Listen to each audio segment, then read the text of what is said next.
Welcome back. What we can do in order to work with an audio is we can import it into Audacity. And we can do that by going to this File command.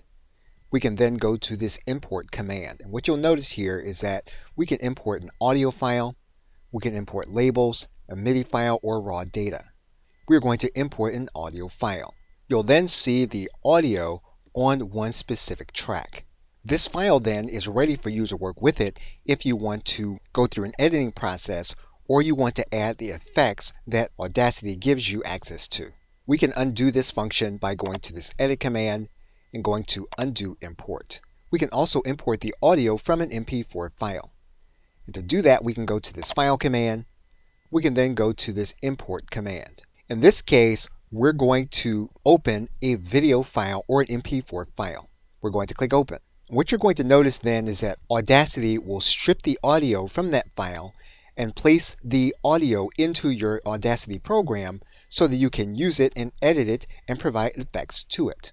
Now you're looking at the audio that will play on one track. What you can also do is you can import additional audio that will play along with the track that you have inside of Audacity.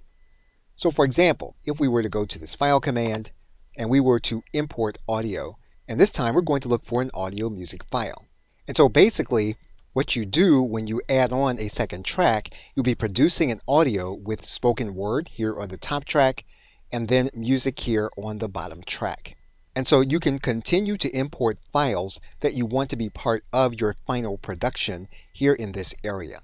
Once you have tracks you'll begin to work with, you'll want to be aware of basic file operations, and we will do that in the next video. Okay, so with that, thanks, and I will see you in the next video.